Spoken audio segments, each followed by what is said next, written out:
Assalamualaikum, hai pribadi sobat YouTube dimanapun Anda berada. Di video kali ini akan saya bagikan 5 kesalahan yang sering dilakukan oleh konten kreator di Facebook profesional, khususnya kreator pemula ya seperti saya. Dan di video kali ini saya share pengalaman saya pribadi ya, tentunya juga berdasarkan kebijakan dan ketentuan di Meta ya. Yang mana 5 kesalahan yang kerap dilakukan oleh kreator pemula, yang nomor 3 adalah paling sering dilakukan bahkan hampir semua konten kreator, yaitu menonton video sendiri, baik secara sengaja untuk menambah jam tayang ataupun pada saat membalas komentar dari audiens atau penontonnya. Lah terus gimana cara membalas komentar agar kita tidak menonton video tersebut? Oke, nanti akan saya jelaskan secara detail ya, cara membalas komentar tanpa menonton video kita. Karena dengan menonton video sendiri akan dianggap oleh Meta sebagai tindakan curang ya, yang mana jam tayangnya akan bertambah dengan sendirinya, padahal itu hasil tontonan sendiri, yang pada akhirnya akan merusak visibilitas konten kita itu sendiri. Seperti apa saja kelima kesalahan yang kerap dilakukan oleh konten kreator pemula? Pastikan Anda menyimak videonya sampai selesai tanpa di skip, tanpa dipotong, agar Anda auto paham dan bisa mempraktekkan caranya. Dan seperti biasa, jangan lupa subscribe bagi yang belum, klik icon loncengnya, pilih semua notifikasi agar Anda selalu update dengan semua informasi terbaru dan terbaik dari channel ini. Like jika Anda suka videonya dan share jika dirasa penting dan bermanfaat. Oke, kita langsung aja cek this out. 5 kesalahan fatal kreator pemula di Facebook profesional. Yang pertama adalah penggunaan filter yang tersedia di Reels Facebook. Ternyata bukan cuma musik saja ya, penggunaan filter yang tersedia di Reels Facebook juga tidak diperbolehkan untuk kreator pemula, kecuali memang akun Anda berada di mode biasa, bukan berada di mode profesional ya, dan hanya bertujuan untuk have fun atau seru-seruan, bukan untuk tujuan komersil ataupun untuk monetisasi ya. Karena di Facebook sendiri saat ini masih dalam upaya pengembangan, so bagi sebagian kreator khususnya masih pemula belum diizinkan untuk menggunakan filter ya, terutama untuk mode profesional. Kemudian kesalahan yang kedua adalah kerap menggunakan fitur sorotan dan mention semua pengikut ya. Menyematkan fitur sorotan dan mention follower ternyata tidak berpengaruh apa-apa buat konten kita. Malahan itu menyebabkan Meta tidak bisa merekomendasikan konten kita. Meta akan sangat sulit nge-boost atau men-trigger konten kita untuk disodorkan ke penonton yang tepat. Akibatnya konten kita akan stuck di situ-situ aja ya. Walaupun pada awalnya lumayan naik, tapi pada akhirnya akan stuck dan berhenti di situ aja. Tidak pernah lagi ditonton ya. Lagi pula dengan mengaktifkan fitur sorotan dan mention pengikut, justru para pengikut akan merasa risih dan terganggu ya.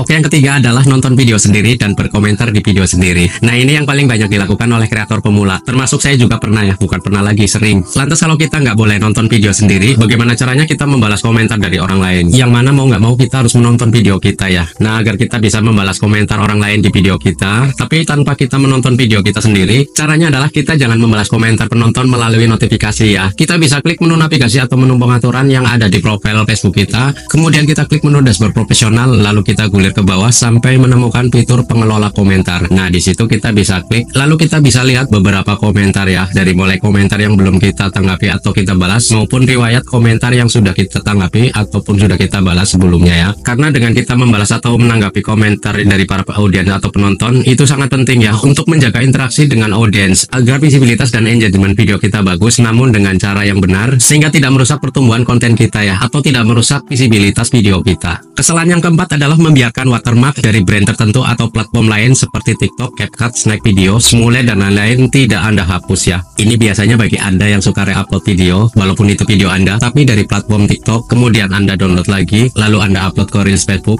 tapi di situ meninggalkan jejak yaitu watermark TikTok itu, atau mungkin dari platform lain seperti Snack Video, Smule, ataupun yang lain ya, itu bisa terkena pelanggaran, terutama adalah pelanggaran konten tidak asli. Jika ada musiknya, ya terkena klaim hak cipta dan pelanggaran-pelanggaran yang lain yang lebih berat ya. Oke. Kemudian kesalahan yang kelima atau terakhir adalah Anda membuat video secara flat, secara datar, video statis, tanpa pergantian angle, tanpa hook di 3 detik pertama. Karena di video Reels ini yang tergolong video pendek, jadi setiap detik, setiap menit itu berharga ya, dan kita harus memastikan bahwa penonton tidak akan berpaling ataupun men-skip video kita ya. Jadi kita selalu berikan video kita punya value yang baik untuk penonton ya, seperti memberikan manfaat, memberikan hiburan, misalnya konten itu adalah konten hiburan, atau bisa memberikan informasi penting dan bermanfaat untuk audiens atau para penonton ya, sehingga mereka tidak akan berpaling, mereka tidak akan beranjak, tidak akan scrolling menuju video yang lain ya, karena video Anda begitu menarik dan sayang untuk dilewatkan ya. Saya sendiri pernah mengalami ya, dulu saya sering bikin konten tentang quotes ya, yang mana untuk videonya saya memakai putek video gratis ya, yang saya download dari website pexel.com ya.